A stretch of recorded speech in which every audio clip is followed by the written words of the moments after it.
Now, when you know that ancient writers told stories as a means of getting across ideas, and they didn't tell stories to report to you the news of the day, again, it raises the question, how do we know what is historical and what is not?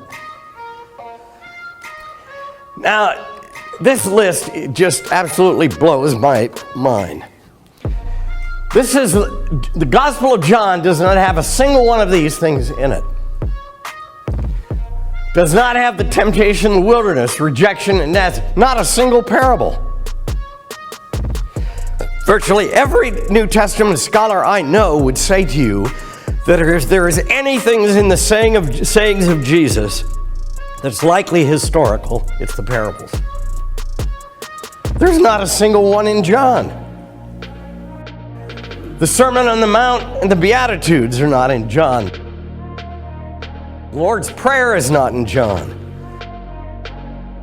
All these stories, Peter's confession, the Transfiguration. I mean, there's some really good stories there. Now, what does that mean? Does it mean John didn't know them, never heard them? Or does it mean he knew them and decided not to use them?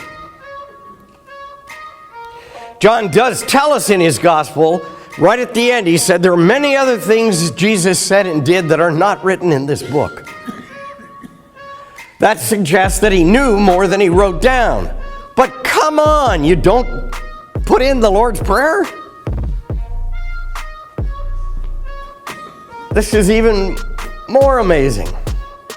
These are in John and John alone. The prologue on "In the beginning was the Word," all of that. The wedding in Cana. Nicodemus' story. This guy coming to Jesus at night and asking all these... This dialogue goes on. The story of the woman at the well.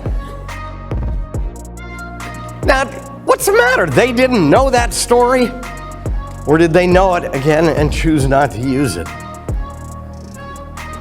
All the I am sayings, I am the bread of life, I am the door, I am the resurrection and the life. All of those I am sayings that are in the Gospel of John, nowhere else in early Christian literature. Nowhere. So did Jesus say any of those, or are those the creation of early Christian preachers using Jesus' stories? Difficult to tell. It gets much more difficult. Remember the story of the woman caught in the act of adultery? That one is especially interesting. It's in the Gospel of John now. It almost certainly was not in the original Gospel of John. And it's in no other early Christian writing, and it's a great story. And when you look in the Gospel of John, it's very obvious that it's been inserted into the text because it breaks up the train of thought.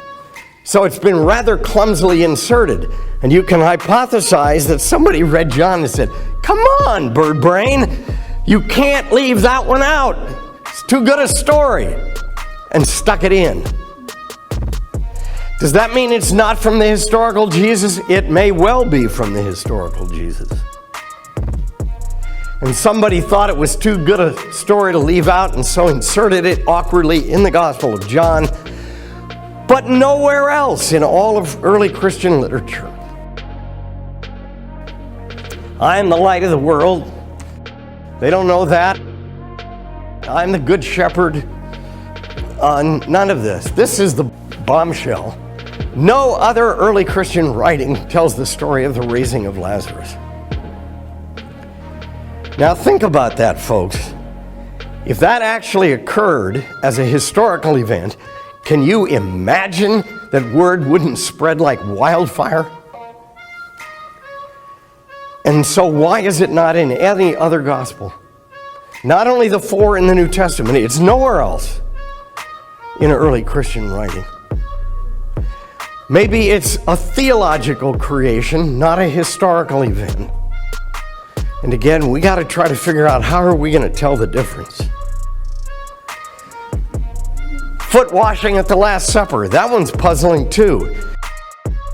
In Matthew, Mark, and Luke, it's about the sharing of bread and wine, right?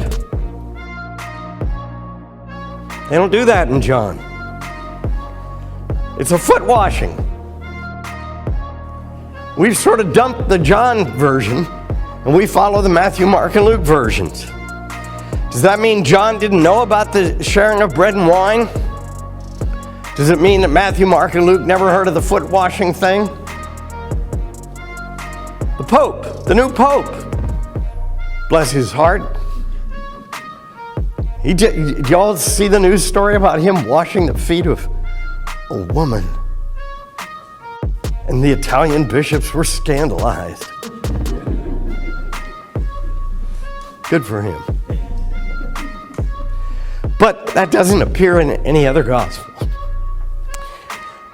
This stuff, not a single one of those stories appears in any other Christian literature. Now, you can tell that in trying to sort our way through this, we have to develop some fairly careful criteria by which we will make judgments about what is historical and what is not. We also have to come to terms with the fact that some of the history doesn't matter.